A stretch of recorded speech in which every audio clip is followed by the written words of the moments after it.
It's my life living with HIV. And I wanted to talk to you about how I became HIV positive. And it was back in 2003.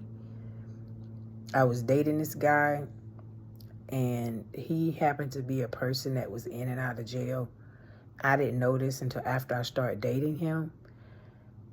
And so one particular time we were together, he did something to get arrested, and he went to jail.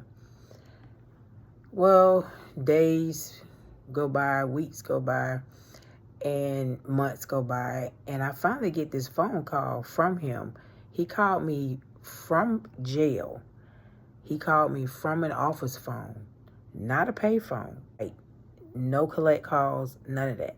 Because, you know, when you in jail, you have to make collect phone calls from pay phone. So I was so curious about how did he get special privileges to call me from an office phone. He said he had something to tell me, but he was so hesitant he couldn't get it out. He was beating around the bush. And so I said, put the officer on the phone, the one that lets you use this office phone. So the officer get on the phone, and he tells me that my boyfriend at the time tested positive for HIV, and I need to go get tested. See, when you're in jail, they test you for a lot of things. And if you test HIV positive, they tell you to call all of your sexual partners. He only called me. He didn't call nobody else. And I knew he was cheating on me. He was cheating on me with 2 other teenagers at the time. So the officer went on to tell me that he has a family as well that's HIV positive. And blah, blah, this and blah, blah, that. And I said, okay, we'll put him back on the phone. So he put my boyfriend on the phone. And he said out of his mouth, yeah, they found traces. Now, mind you, there is no such thing as finding traces of HIV. It's either you got it or you don't, okay? Like, either you're pregnant or you're not pregnant. So I knew he was in denial. But I also knew what I had to do. I had to go get tested. So I went on and made an appointment with my doctor. And then when the test results came back, the doctor called me and said the test results came back. Can you come in so I can give you your results? So I went in, and she said, your test results came back positive. And I said, the very first thing came out of my mouth, I said, doctor, if I didn't have the Lord on my side, I would be a nervous wreck. And then my true feelings came out. I was crying. And I happened to look at her, and she was crying too. And I was very surprised at her crying. So anyway, we dried up our tears, and she went on and gave me an address, a name, and a phone number of an ID doctor, which stands for infectious disease doctor. And he specializes with HIV. And I happened to go once I made an appointment, and the nurse came in. And see, the nurse, they already have several patients that come in with the same diagnosis or something else. You know, either you have HIV, which is the virus, or you have the disease, which is AIDS. So she already knew my mental state. And she said, Lisa, there are 1,000 women living positive lives with HIV. Why don't you go ahead and join a women's support group? And at that time, I was like, no, I don't want to go tell strange people that I'm HIV positive.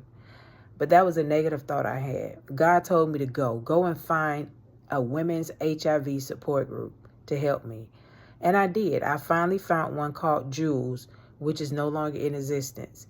And when I went, I noticed that there were some women, they were sitting down, they were not sharing their stories. And then I noticed there were some women that were sitting down and they were telling their story. And I was like, wow, if they can do it, I can do it. And so from then on, I've been telling my story when I was diagnosed back in 2003, because those women gave me courage to tell my story, to share my testimony, to help others.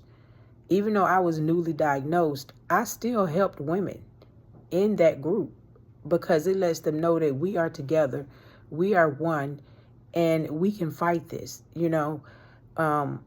So as I went on and continued to go, I started learning more and more about HIV. I started meeting new women that are HIV positive, and it made me feel a lot better.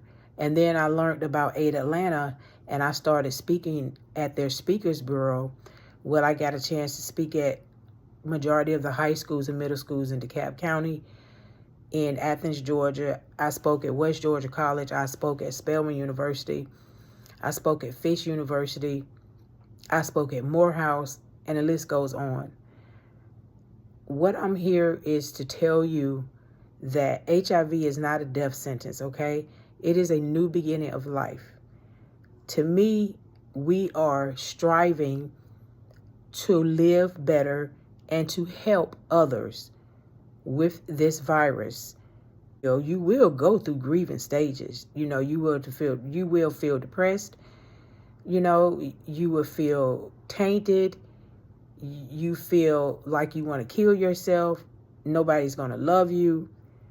Nobody does not want to sit next to you or talk to you, even go to church with you. And you have people that are ignorant like that are uneducated, and they need to be educated. And one thing about you, if you're HIV positive, you can educate them once you get educated about the virus that you have.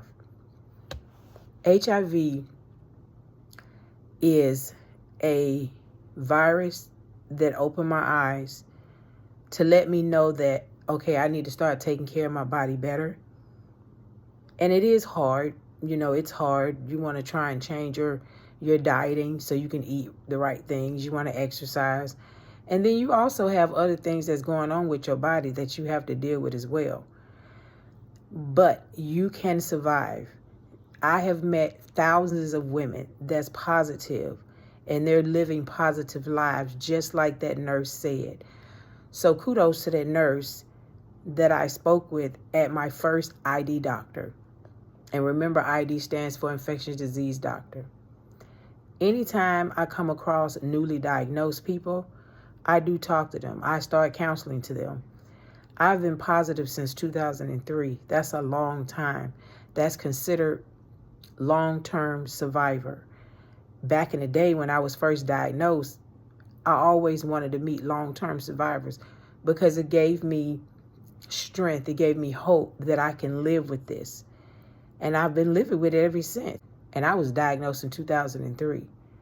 So I want to let you know that even if you made a mistake by having unprotected sex, go get tested. Continue to go get tested, even if it comes back negative the first time.